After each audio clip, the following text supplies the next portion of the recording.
So, it's what business can do. It's what we You invest. make money as you sustainable make money, sir. Well, we find that companies that do that, companies that are more sustainable are more profitable.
Ladies and gentlemen, if you would please take your seats, proceedings will get underway very shortly.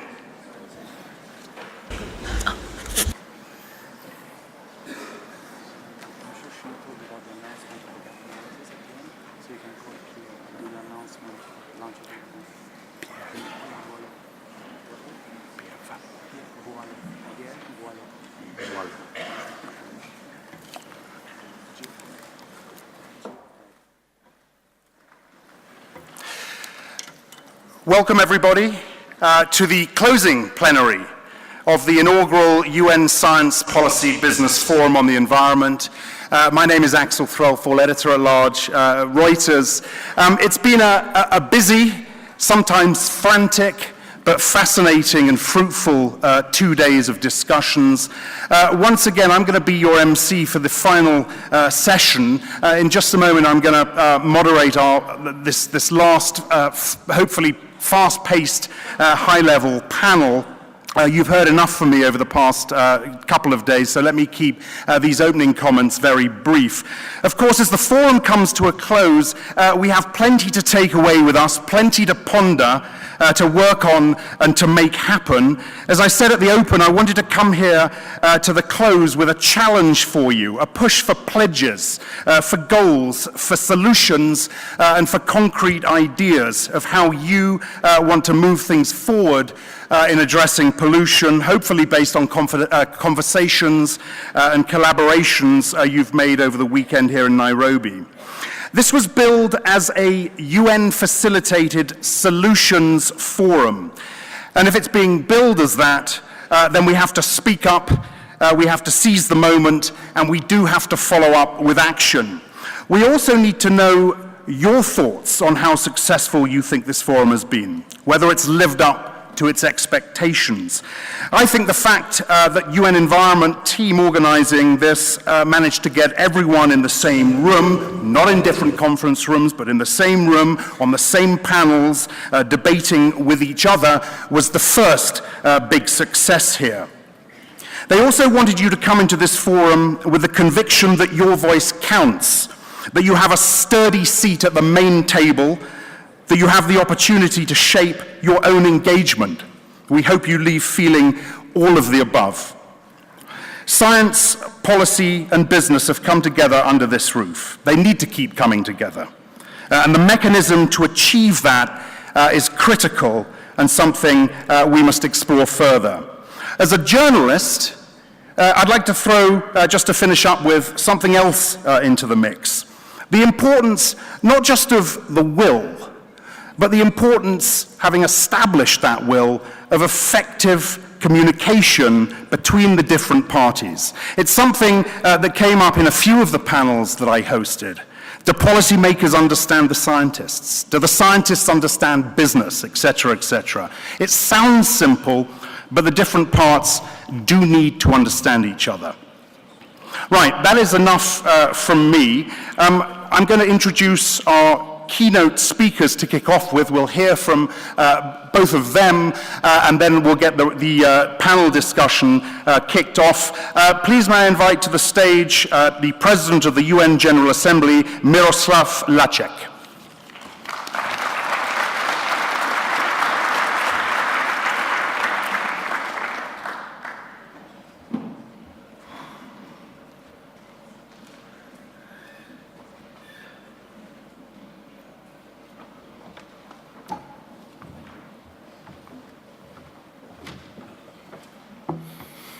Good afternoon. Dr. Guterres, President of the UN Environment Assembly, Mr. Solheim, Executive Director of the UN Environment Programme, Excellencies, ladies and gentlemen. Congratulations on your fruitful deliberations over the last 2 days on the theme Science for Green Solutions. And I'll say nothing new when I say all solutions should be green. At the United Nations, we often speak about breaking down silos. This forum is just doing that, removing artificial barriers between science, policy, and business. Today, our advances have been accompanied by setbacks. These threaten our very existence. But it doesn't have to be this way. My first point is that development need not to lead to environmental destruction. Coherence between what science tells us, the policies that governments make, and the actions of the business community are essential. Science has predicted environmental degradation for many years. Likewise, indigenous knowledge has warned about our neglect for our environment. Government policies must be informed by science and be in the interests of people.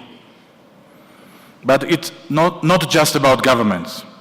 There is overwhelming agreement that all stakeholders must be involved in the solutions. And this includes the private sector. It is short-sighted for businesses today to just look at their bottom line. It is no longer business savvy to place profit above the planet. World markets tell us that sustainable consumption and green solutions are the right way to go. Secondly, we have had many benchmarks of success. The Sustainable Development Goals and the Paris Agreement have put our aspirations on paper. But these declarations will be empty unless we urgently act on them. And we are yet to do what we have pledged to do. We have examples of what can happen when we act on our commitments. The success of the Montreal Protocol is a shining example of what we can do when we work together. Decades ago, science warned us about the growing hole in the ozone layer and the needs to curb our use of ozone-depleting substances. We weaned ourselves off the damaging aerosols and other products that contributed to this problem. This involved concerted efforts from governments, businesses, the scientific community, and the people on the ground. In fixing our ozone layer problem, we switched to substances that magnify the warming of our climate.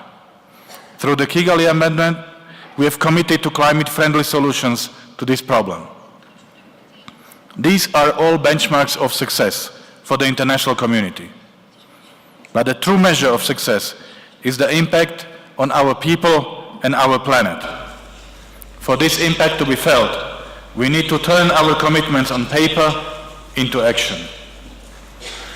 Thirdly, despite our commitments, many people are still being left behind. At the same time, pollution is affecting human health and well-being. The facts are alarming. Over 12 million lives are lost each year due to environmental causes. 4,000 children die every day because of polluted water and inadequate sanitation. 3 million people die yearly from exposure to pesticides. Poor air quality leads to the premature death of about 7 million people each year. These statistics represent the work ahead. For each statistic, there is a human being who just wants a decent life on a sustainable planet. The science community, policymaker, and private sector must not let these people down. I commend the United Nations Environmental Programme for using its convening power to get these critical players together. Finally, ladies and gentlemen, we must ask ourselves, how can we make progress? In my experience, the most powerful tool is dialogue. Today, we see this dialogue between critical groups: science, policy, and business. I hope to provide an opportunity for dialogue through my event on financing Sustainable Development Goals. This event will be convened in June. The Sustainable Development Goals have very significant resource implications. We cannot depend on governments alone to mobilize these funds. Private sector funding is critical. But we need to match private sector funding with much needed projects and to facilitate innovative financing. Young people are also critical to our success. At COP23 in Bonn, I met with an engaging group of young people who are working hard to save our planet. I was impressed with their involvement in the climate negotiations and in their communities. Youth will inherit the earth, and they stand to suffer the worst of yesterday's short-sighted decisions. But they are also researchers, innovators, and business people who are solving our environmental problems. They are the voters who are holding our governments accountable. I will convene an event focusing on youth and education on May 30 next year. The main aim of this event is to bring the United Nations closer to the young people so that they can shape discussions and policy on the most pressing issues. Not the least of these issues will be our quest for a sustainable planet, climate change, and beating pollution. Another key area where we need green solutions is water and sanitation. Next March, we will launch the Decade on Water for Sustainable Development, and I invite all of you here to participate. Ladies and gentlemen, today we are at a crossroad. Environmental issues challenge us today, but also hold solutions. We must choose the path of sustainability. Science, policy, and business sometimes seem worlds apart, but each of these groups has a stake in our environment. We must continue to talk and listen to each other. Our survival depends on it. We can come up with green solutions when we put our heads together. In all of this, our focus must remain on people. From people in small island developing states who are at the front line of the war on climate change, to the indigenous communities whose livelihoods are threatened by deforestation, to the child who cannot breathe due to air pollution. We do not need any more reasons to act urgently. I thank you for your attention.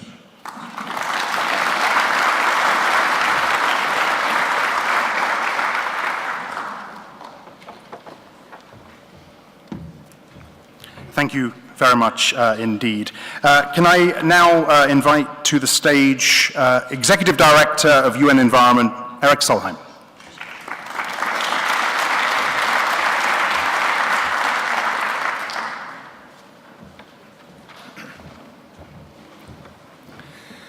Thank you so much, Miroslav, and to everyone. A very big thank you for a fantastically well-organized science policy business forum.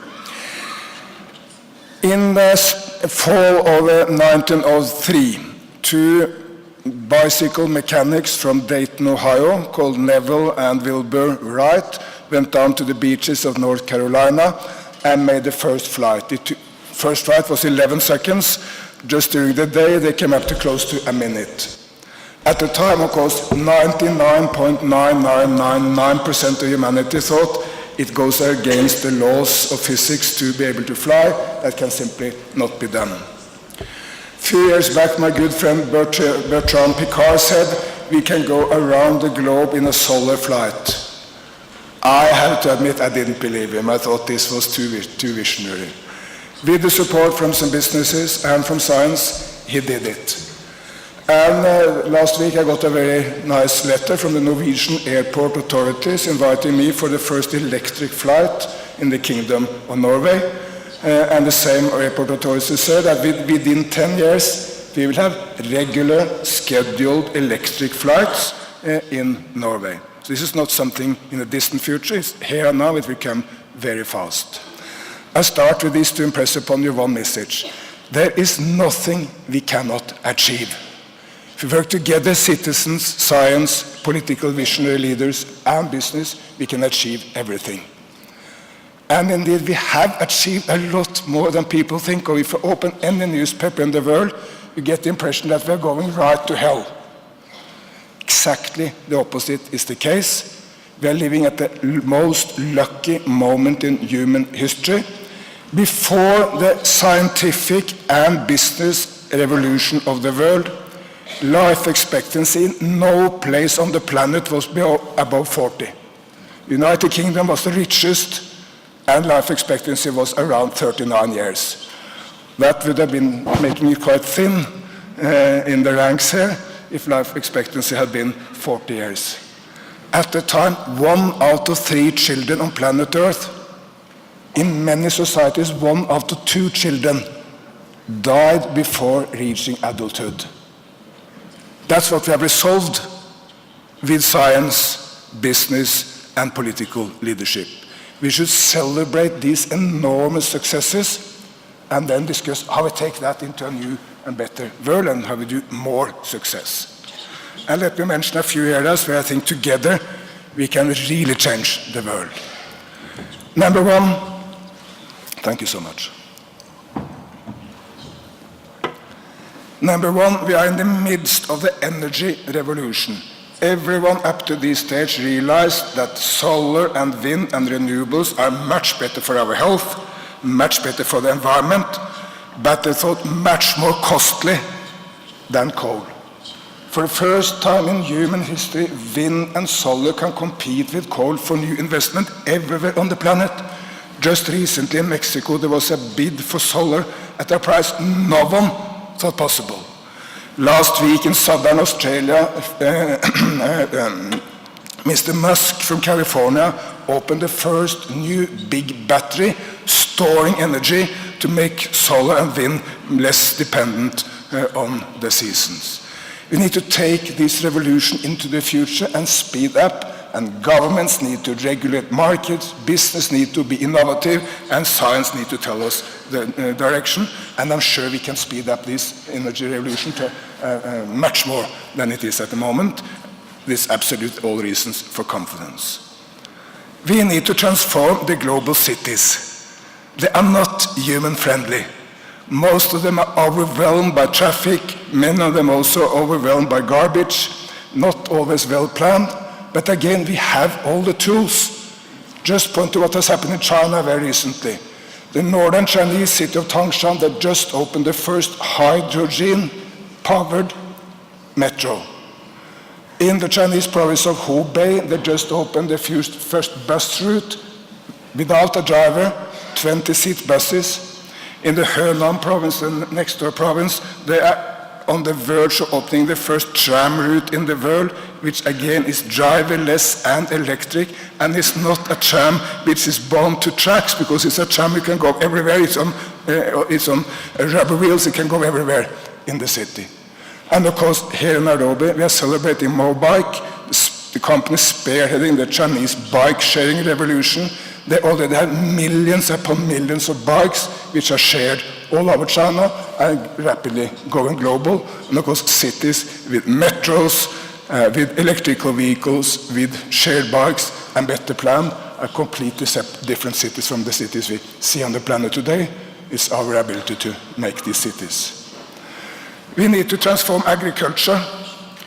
That's why UN Environment has partnered with the French bank BNP Paribas, the Dutch bank Rabobank, to see how we can really make investment schemes for the small-scale farmer which banks normally cannot achieve, to transform their agriculture into less use of pesticides, less use of fertilizer, into using the materials there in a green, more sustainable, but also more economical. I mean, the farmers will by and large be more affluent and richer from this transformation. So they're good for the economy, good for the environment at the same time.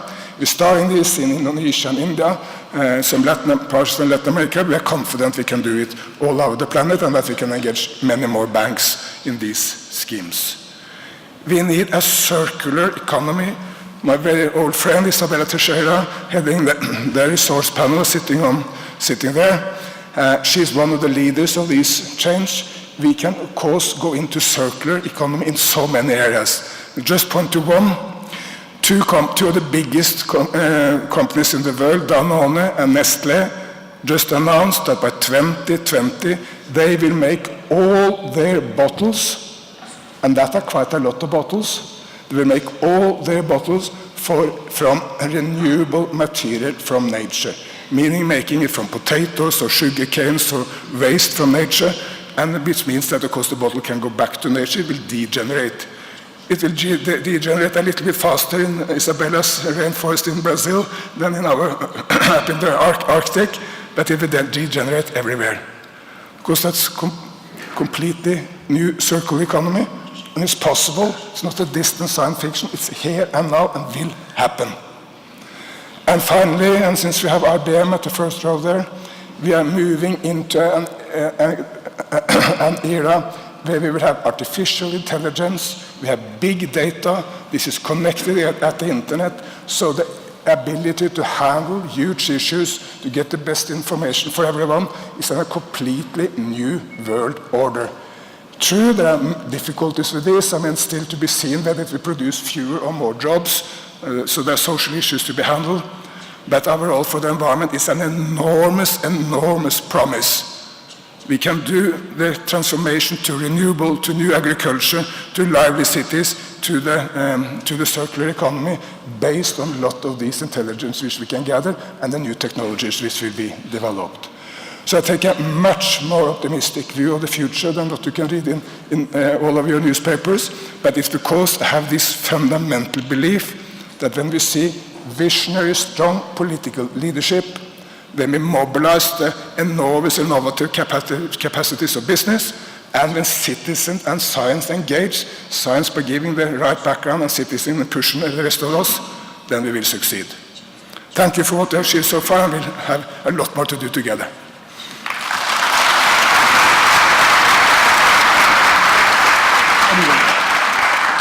Thank you very much indeed, Eric. Right, we're going to start this panel discussion now.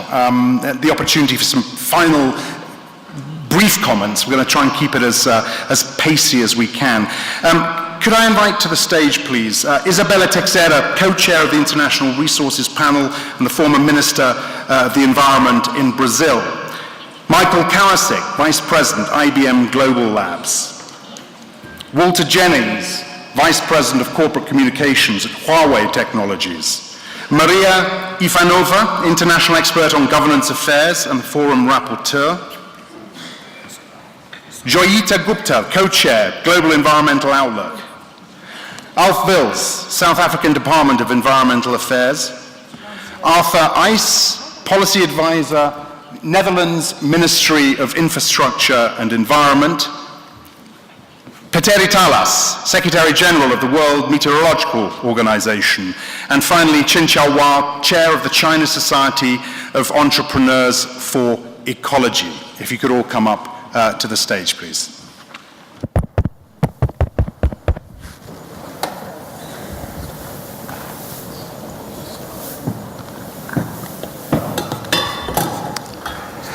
Right.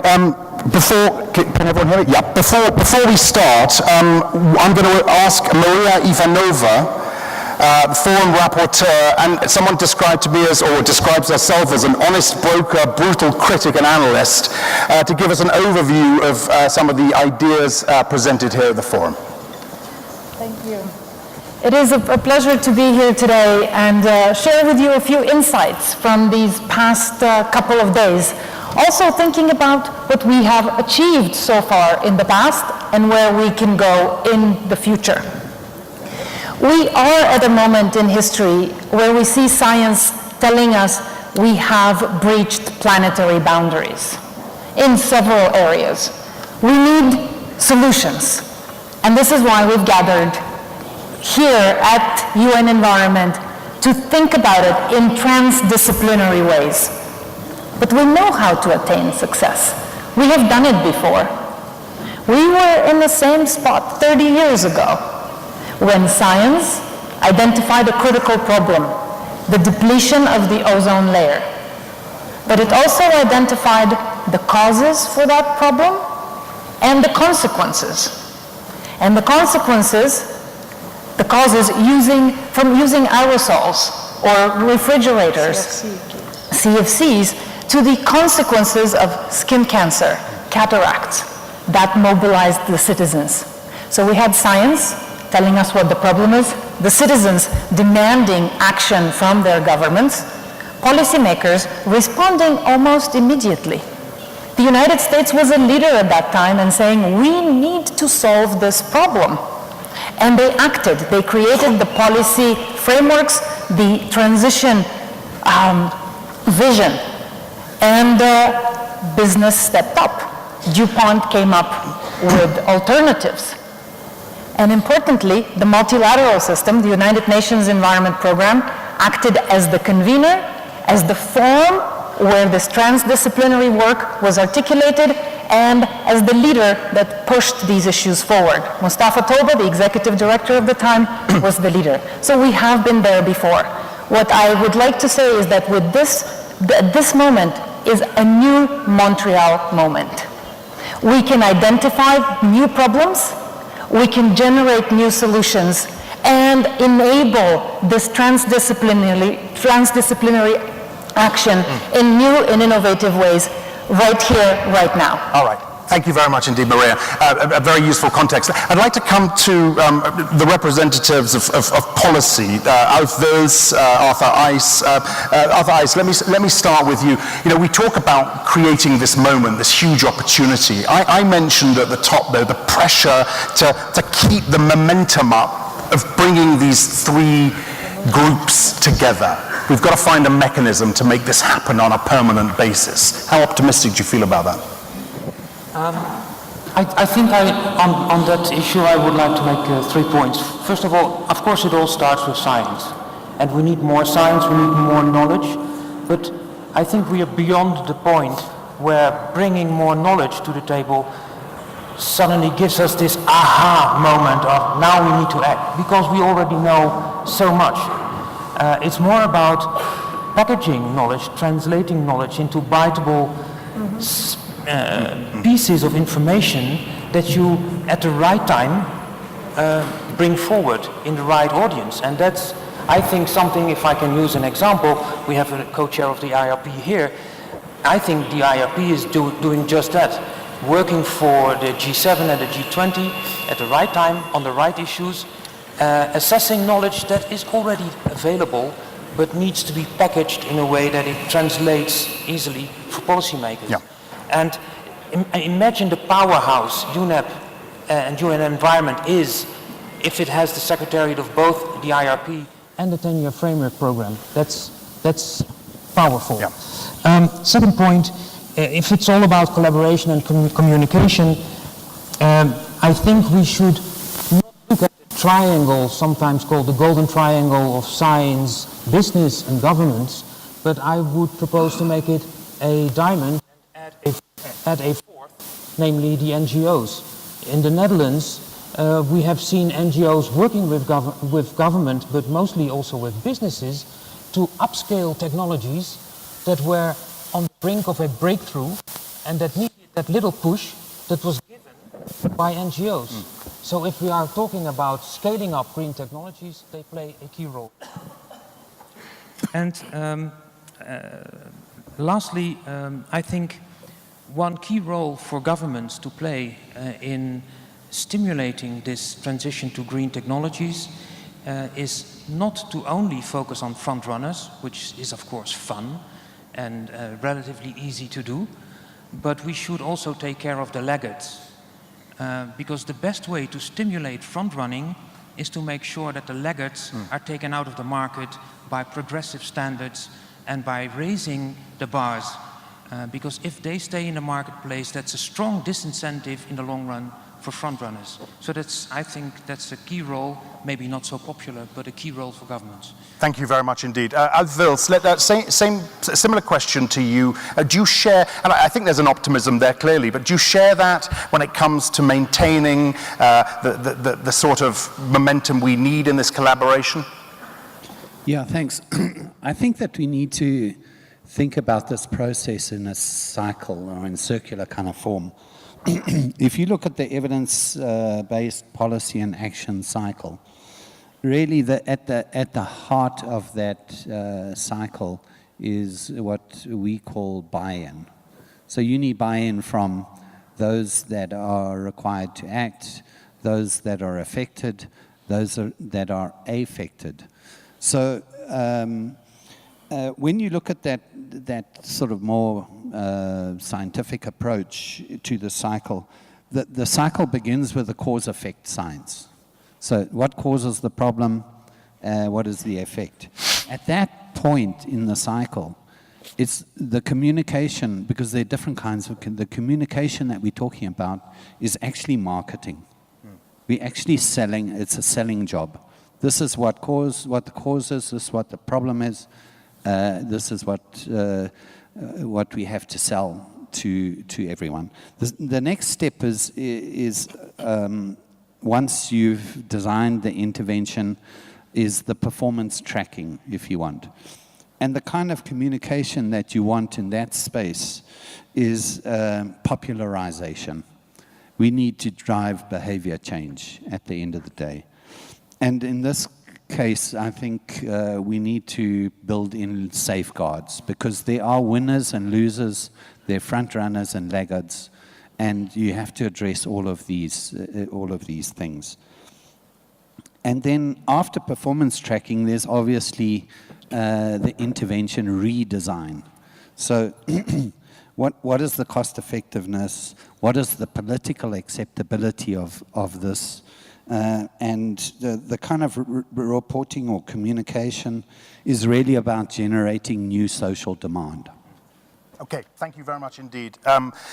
Isabella Teixeira, I want to come back to this communication and the dialogue. I've heard you say that we need simpler politics to engage with civil society. Expand on that a little bit for us, because this is clearly a critical piece of the puzzle. Okay, thank you very much. I think that we have some challenges here, important challenges. First of all, it's a good news to have this forum with this initiative, because we're not only convince people to be together, but to act together. This is the first message. We need to learn how to act and how to act together. Okay, because you can have scientific knowledge, you can have also a political understanding in the future about planetary boundaries, but you have national societies and you need to play and act together. So it's the first one. The second is that my feelings, or my experience shows that you have an innovative civil society around the world. The challenge for the society in this century combine the past for the last century, because you still have handicaps considered, for example, sanitation, human rights, etc., etc. This under sustainability umbrella. And you have the new challenge for this century, consider the future, that will be not a linear projection from the last century. Forget it. Forget it. If you believe in this, believe also in God and pray. Pray a lot, okay? Because it's be a different world. Yeah. And so to do this, my feeling, my experience shows that the civil society is changing, considering the political requirements and also how societies want to dialogue. This is, look, it's not small groups that you can invite to be in the room like this, okay, to have an open dialogue, and after this you take decision in a different way. Even the decision process will be completely different. So I think that this forum and the challenge that I mentioned before is that two things in my opinion.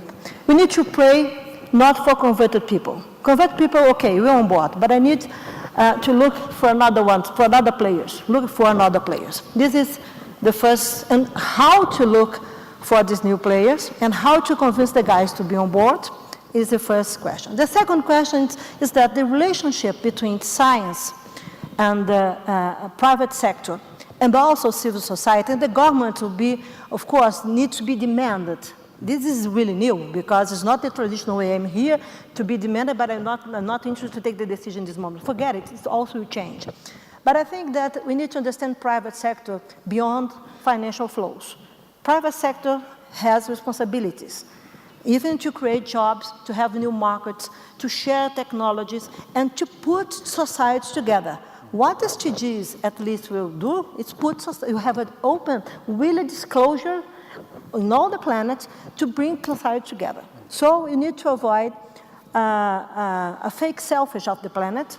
It's really important to understand this, and also fake news, please, and to show a new way to how to act. And this, for me, is the big challenge between private sector and science and civil society. Civil society will put pressure to act in a different reaction. And this, for me, is the political asset that we have today. Very good. Thank you very much indeed. I'm going to come to the corporates in just a sec, but let's hear from the WMO and Joyita Gupta as well, Global Environmental Outlook first. That relationship, science and business and all the relationships we're talking about is, I mean, do you see this beginning to work in the right direction? It could work in the right direction, and I think the major issue is, do we have the same sort of values on the table? So do we also see the problems in the same way? So we have research ethics and we have business ethics. I'm not entirely sure whether we have policy ethics, but maybe we do. But the thing is that are our ethics leading us in completely different directions? Right. And do we see the problem in the same way? Because if we see the problem differently, we might solve the problem differently. I just wanted to give a little example because a colleague of mine from Pakistan once told me that if you want to make a well in Pakistan in a village, it costs, say, 1,000 rupees. You get the government of Pakistan to build it, it costs 10,000 rupees, and you get the World Bank to build it, and it costs $40,000. So, you know, there are also innovative things, ways to think about how do we finance change for the very poorest. So it's important that we have, and I'm building on your point, that we have the big business here. But how do we get the guys who are working also on frugal innovation, on low-tech innovations that can also be used by the millions of people who have very little money to do their fishing, to do their living. So it's also getting to that storyline. But I think it would be successful if at the end of this process, some of us would work together to build greater relationships to see whether we can come up. And I've got to say, some of the feedback I've heard from some of the delegates here, from all three of these parties, have made some very, very positive signals about that. Very quickly, before I come to you, Petteri, let me just come back to you on this idea of common ethics and common values. I mean, that is a pretty tall order, isn't it, to try and achieve that? It is, and that's one of the issues, because we all have to be also honest to our own discipline and honest to our own shareholders or our stakeholders or our profession. But isn't it a message like that, a big message like that, that business, that falls on really deaf ears sometimes when you talk to business and when you talk to government? Not necessarily. But I think we have to put it on the table. We have to discuss it. We have to talk about whether when they work for their shareholders and we are talking about the poor, what is the distance between the poor and the shareholders? And is there some way to bridge that gap? But if we don't put the ethics on the table and we just dance around it and talk about technologies, then I think we have a problem in our communication process. Okay, thank you very much indeed. Petteri Thalas, let's get your perspective as well from the they liked it. from the science side. I mean, you and I have spoken a lot over the past months about the numbers and about the science behind all of this. You know, with that in mind, and we've got business here and we've got policy here, do you leave this forum with a brighter view of the future? First, I would like to share this optimism that Erik was sharing in his opening statement. I started my career as a scientist, and for the first 15 years I was a scientist, and the first issue I was dealing with local air quality problems and doing modeling for that. And the private sector said that it's going to be too expensive to solve this problem. And this problem was solved, and the people are now able to breathe much healthier air. The next challenge was acidification. I was a scientist also dealing with that, and again the same story was heard, that it's going to be too expensive to cut down these acidifying compound emissions. And it happened, and now we have been reaching 90% cut of those emissions, and the problem is solved in Europe. Then I wrote my PhD on ozone issue, and as we had just heard, that problem has been also solved, and it was solved fairly quickly. This ozone depletion was discovered in '86, and in '87 countries signed Montreal Protocol, and we have just reported that the recovery of ozone layer is already taking place. And we quite often have these kind of meetings, UN meetings, where we discuss the right things, and thereafter nothing happens. And I'm a simple man from the north, and I like to see concrete action as a follow-up. And from my perspective, there are three issues that should happen as a follow-up of this forum. First, we have to invest in observing of air quality at the local level, and we have to have basic high-quality observations there, and we have to have also the meteorological players working together, and we have to be able to model this behavior of the local air quality set up, and that then we can go to the health exposure. And we are working together with UNEP and also with World Health Organization to solve that problem. And private sector may play a role there as well. Then we need to enhance the global greenhouse gas monitoring network. At the moment, we have too sparse network to trace the hotspots of greenhouse gas emissions. That's the second one. And thirdly, we have to pay more attention to climate adaptation. And this negative trend in climate will continue for the coming 50 years, and that's going to be one of the challenges. And in all of those cases, we need the engagement of private sector. Yep. So these private sector resources are needed, and also climate mitigation. We cannot solve this problem without those resources. Let's hear from the private sector representatives. And I've got a very, very wary eye on the time, so we do, our apologies, have to keep this quite brief.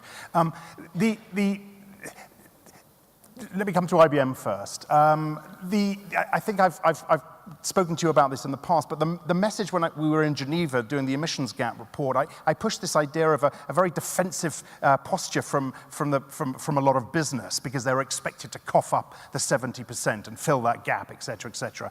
I mean, the sense I've got being here and talking to the private sector is the opposite.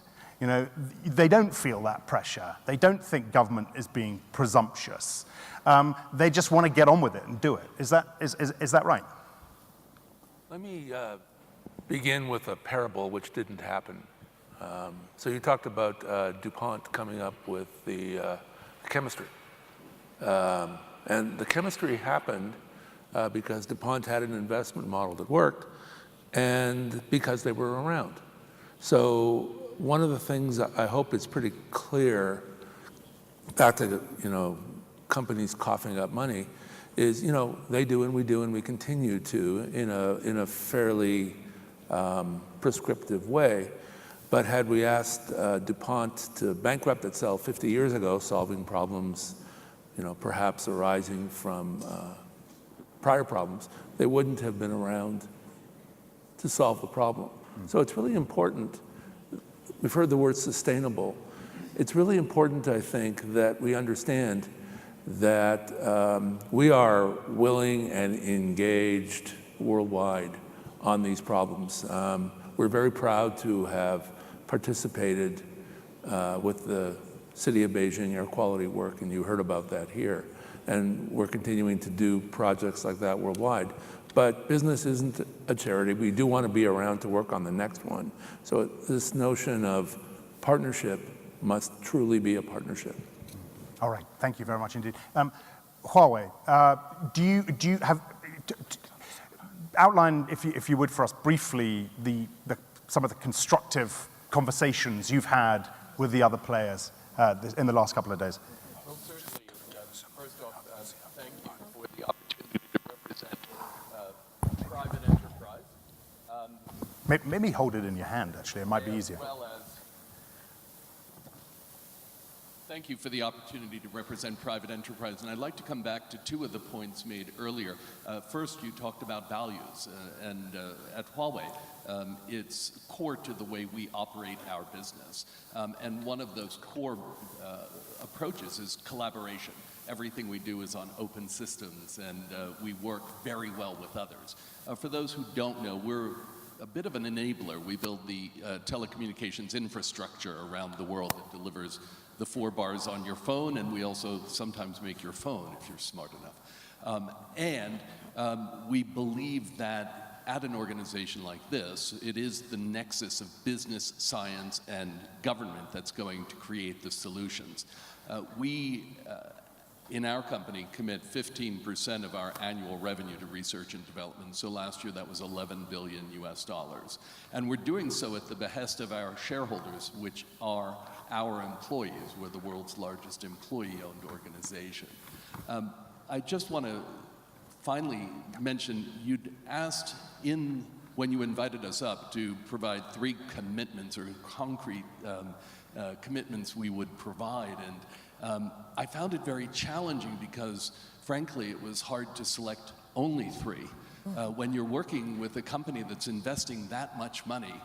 So as an example, we're lowering the energy intensity of telecommunications networks 20% per year. We brought out smart water metering that allows governments to immediately know where there's leakage in the system.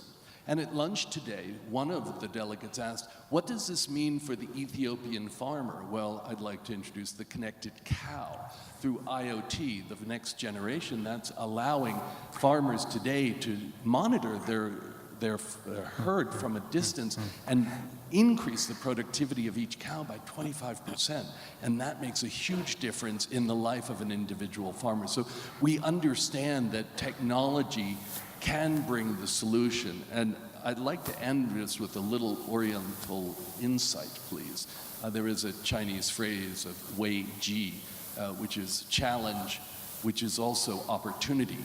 And within Huawei, we believe that inside of every challenge, that as we unpack that, that gives us incredible opportunity. So, Thank you, Walter. Jean-Gérard, let's get your perspective as well on what you feel you've achieved over the past couple of days and what you leave with.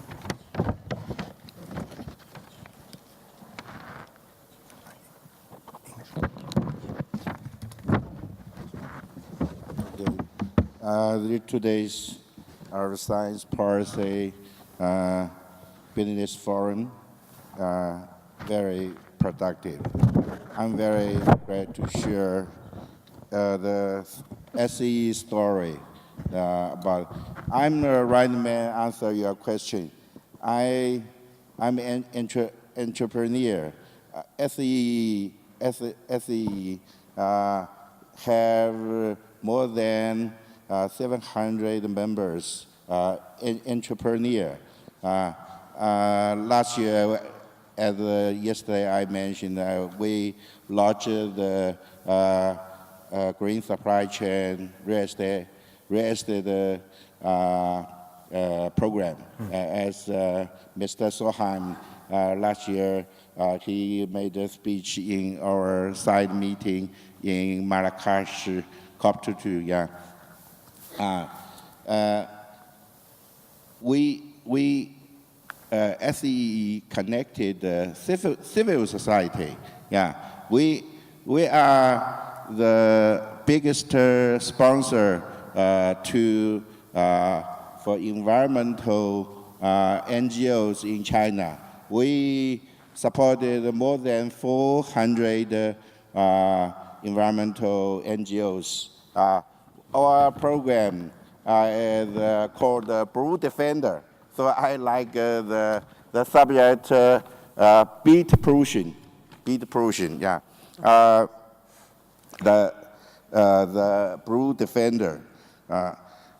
We have supported 51 NGOs from 21 provinces in China.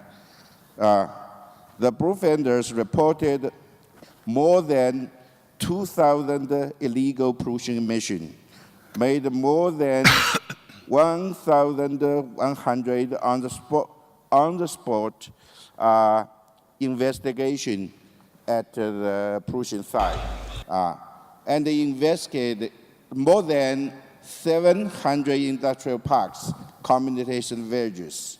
With their joint efforts, more than 15,000 pieces of environmental information were released by enterprises. More than 3,000 polluting enterprises were forced to make rectification or even stop production. More than 64,000 people participated in their actions. Yeah. Thank you very much, sir, for that. Eric Solheim, I'd like to finish with you, and apologies it's been so brief, but time isn't on our side. How does this forum, how will this forum look next year and the year after? How different should it look? Do you hope it looks next year and the year after? I.e., where do we need to go? If you look into the future, maybe I can have that. Yeah. Okay.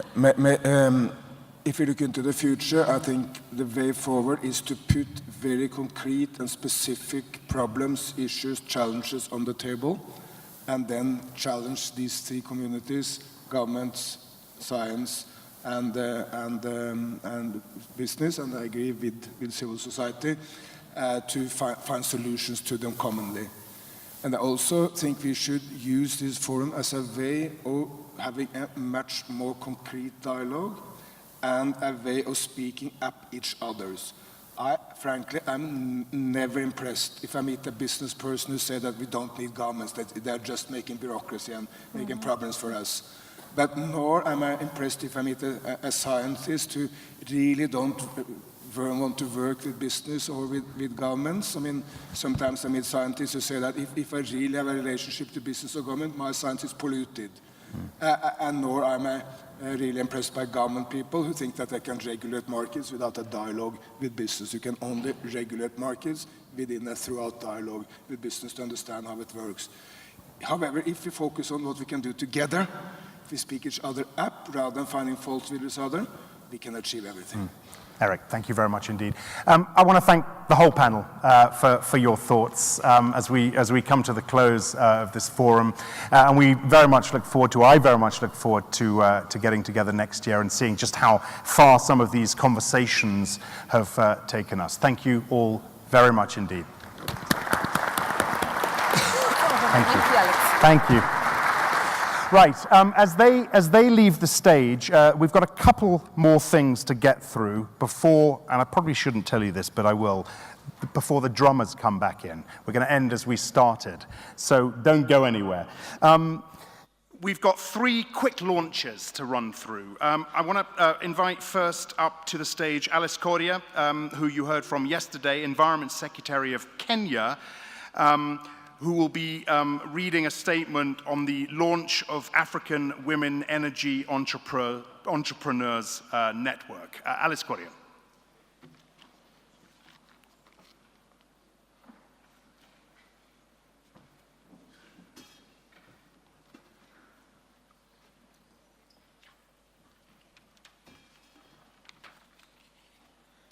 Good afternoon. I am here to read a statement on delegated assignment, and the delegation is at 2 levels. So this statement is by the president of the AMCEN, who had requested our Minister for Environment and Natural Resources, Professor Judy Wahungu, to read the statement. But she's a little bit held up, and therefore I am here to read it on her behalf. So this is the statement by the president of AMCEN. Recalling the decision on investing in innovative environmental solutions to accelerated SDGs and African Union Agenda 2063 implementation in Africa, made by the African Ministers of Environment, held in Libreville, Gabon, on 15th to 16th of June 2017. Further recalling decision made in establishment of the African Women Entrepreneurs on Energy Framework, we, the African Ministers for Environment, committed to finding innovative environment solutions, hereby launched the African Women Energy Entrepreneurs Framework to empower women to engage in accessible, sustainable, affordable, clean energy development and use. We thank UNEP and the partners for taking up the decisions and making it a reality. We will continue to provide the necessary support to this initiative and urge other partners to join. We thank you.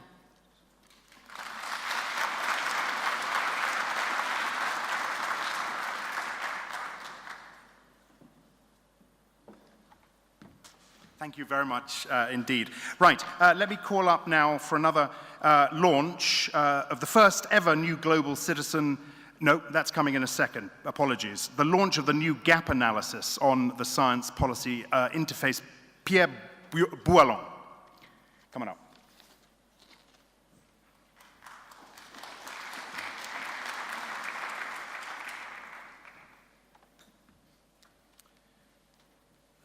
Thank you very much. I'm hoping that everybody was able to at least get a look at a hard copy of this new report from UN Environment. We've been asked a number of times to try and find solutions in the science policy interface to improve the science policy interface, and this forum is an excellent example of how to do that. But we've also done some analysis. We've tried to look at the literature that's been created around this and synthesize it into a short report to be able to inform everybody of the main areas that we've been able to look at. And we've also managed to come up with some steps on how to improve the science policy interface. These are options, these are ways that people might look forward to try and create a better interface between evidence providers, information providers, such as scientists, and decision makers in both governments and business. These steps are focused on four main areas. One is, first you need to understand where the gaps in your system are, the gaps in your information, the gaps in your dialogue, the gaps in your interaction. Next, you would need to build partnerships amongst the people, which is a fantastic opportunity that this forum provides to build partnerships. Finally, you need to empower those in the dialogue process so that the facts and evidence that you have on the environment are transferred from one community to the other. And then you need to formalize the processes of information and knowledge exchange so that they continue on. I think that's a simple formula for trying to get us from our current situation of perhaps a difficult science policy dialogue to a much more improved science policy dialogue. So I hope that you can all pick up a copy of either this report on our website. The executive summary is provided as well, and we thank you very much for that.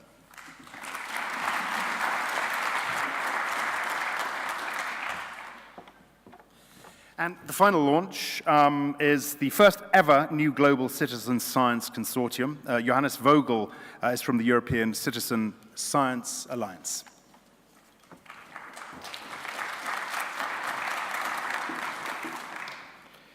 Thank you very much.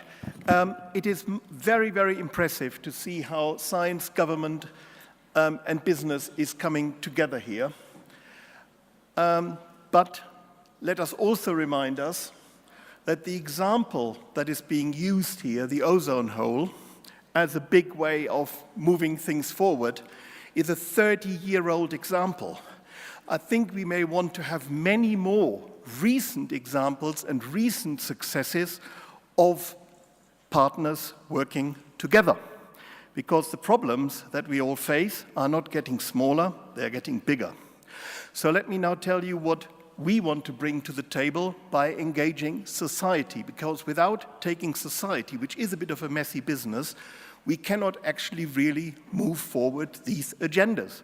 And today, with all these wonderful devices we have, with the way how people communicate and how the infrastructure is built to change communication, we can probably move forward. So we are here to offer our advice and support as a global community, bringing science and society together through engaging people in the act of science.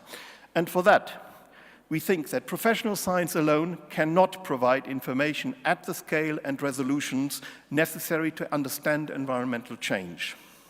The dominant culture of scientific expertise does not account for different ways of knowing and often fails to engage the public. This is probably why you have only one 30-year-old example. Citizen science emphasizes collaborative intelligence and co-creation to facilitate scientific and community-based solutions. It should become the bread and butter of environmental research and policy. To transform science, there is a realistic target to engage up to 1 billion global citizens by 2020, because this is really taking off now. Citizen science provides active and meaningful ways to fulfill the intention of treaties that call for integration of local indigenous knowledge as well as scientific expertise. This all needs to be brought together in a more meaningful and creative way. We are very proud that the United States International University of Africa is going to establish an African Citizen Science Association to mobilize local capacity to solve African problems, focusing on big data analytics, water, air, soil, and pollution. We are here from all over the world as citizen science delegations to establish a global secretariat that will convene a standing committee to work with you, with the UN, and other public partners, promoting regional leadership for citizen science, form a business advisory group, and capture the global contribution that citizen science, their data, their knowledge, their ambition can drive forward to meet UN Sustainable Development Goals. I think that we would really welcome working with you, and hopefully we can report next time what progress has been made. Thank you very much.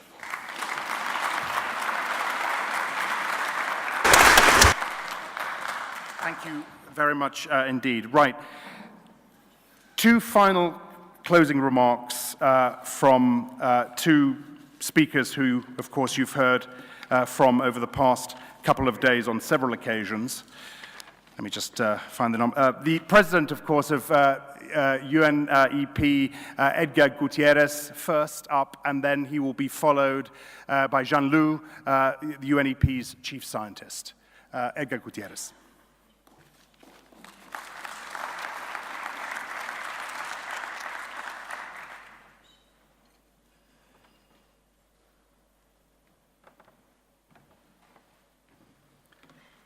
Thank you.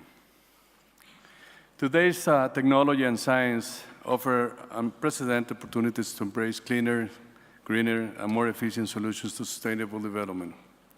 These solutions, however, work only if supported by timely policy interventions, regulatory and governance frameworks, and sustainable financial systems for people to access.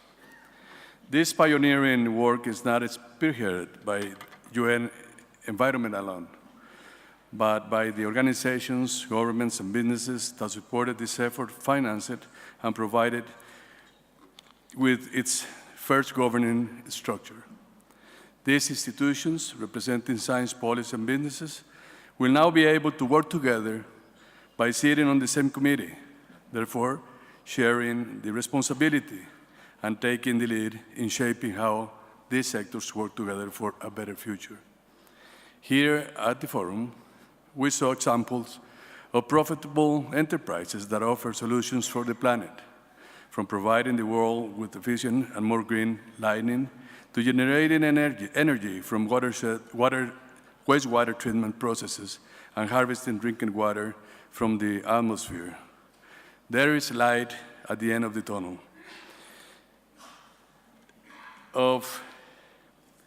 I have to applaud, indeed, I have to applaud the commitment of businesses which funded this forum, showing their interest of working with us, working with us in trying to get solutions for a better environment.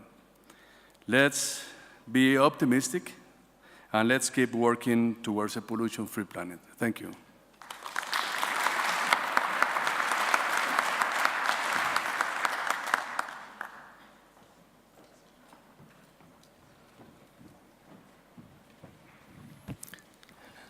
Good afternoon, distinguished guests, Your Excellencies, ladies and gentlemen. We are coming to a close, but I feel there's one important reflection that is missing from this meeting. And I didn't hear our friend from the IPCC to say the final words whether also this is a good meeting for him and how they contribute. Abdallah. Our Secretary of the IPCC, he's here. Thank you, Jean-Louis, for offering me this opportunity to speak and to share with you. I think I was really amazed to follow with you these 2 days. But I'm a little bit special, and this is why I am going to deliver to you how I feel after these 2 days. I see that there are key elements of success based on the IPCC experience, 30 years experience, 3 decennies, and next year we will have our 30-year anniversary. But What are the key of success? First, we have the two parent organizations, UN Environment and WMO. And the fact they are involved in this process, there is already a guarantee that will be a success. Second, all of you remember that in Paris, negotiator, member state asked IPCC to prepare a special report for this facilitative dialogue in the end of the next year, and also to use the sixth assessment report as a good input for a global stocktake. That means they have confidence on IPCC work, and IPCC is the interface between science and policy. Let's extend to the business sector. And this is why in the third working group contribution for IPCC to be delivered into 2022, in the outline, we already included the participation from business sector. IPCC is assisting research, and we are trying to assess research and to make a sort of summaries to be used by policymakers. Now we are in the process to prepare summaries, like 3 sentences from the fifth assessment report. The last thing, I can also, after these 2 days, I can share you what is my proposal. The first one, you should think about the concept, about this effort. It should be a concept oriented to the risk knowledge management and how we can improve well-being for current generation and future generation. This is how our executive directors say we should focus on problem. Second, we should use a mechanism with 3C: coordination, coherence, and communication. If we communicate well, we can understand each other. And 3V, voluntary contribution for science, voluntary contribution for money, and voluntary disposal to understand each other. Because 3 communities, science, business, and policy, all of them are navigating in different space. They need to communicate, they need to be in the same boat. Thank you very much. Thank you. Thank you. And I have 3 words. I observed the President of UN General Assembly was here to give us the green light and to applaud for us. And I heard the inspiring words from the President of UN Environment Assembly. And we heard all the other leaders they have all spoken. So I have one question to you. Are you happy? Do you want the next one? Okay, a big thank you to all of you. We'll see you next year somewhere in the rest of the world. Thank you.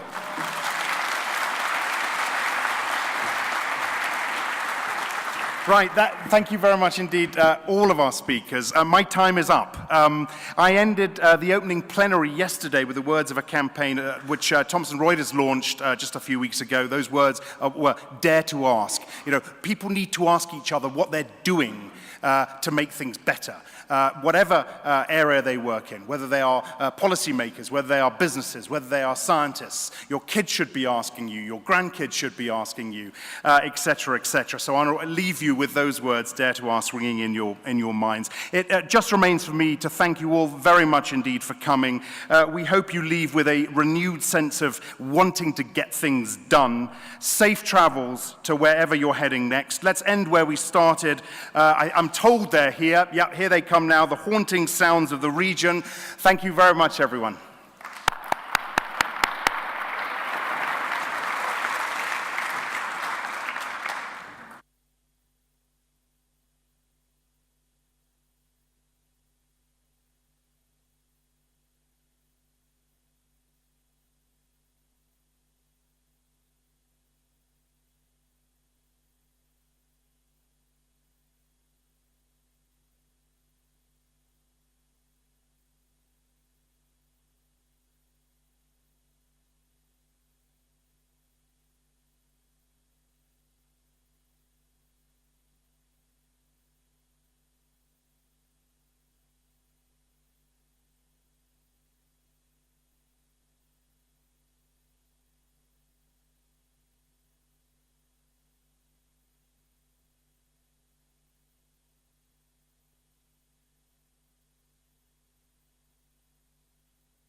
write to you. I'm looking at the follow-up. Yes, I will give you some photos. Thank you. Jean-Luc. I'll be following back. Photograph? Hello. Can you hear me, colleagues? We're going to have a group photo right after this. Please go outside together with all these colleagues. We're taking these photos. Thank you.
Excuse me, everyone. May I have your attention, please?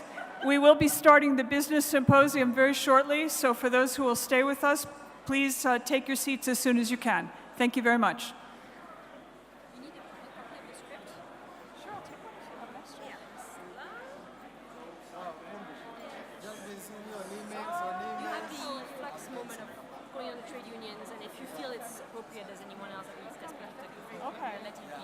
Okay, and then I guess, should I go outside and wait to grab materials and come back in?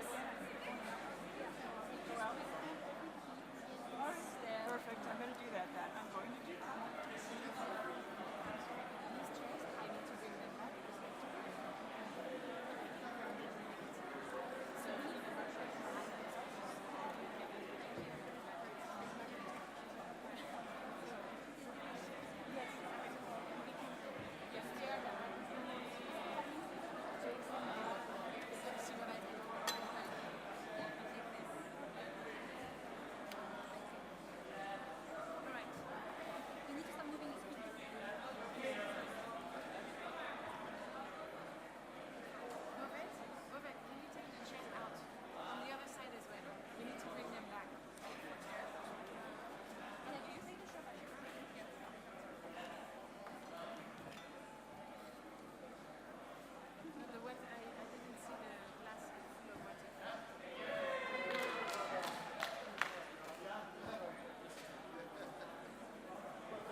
touch whoever's on here.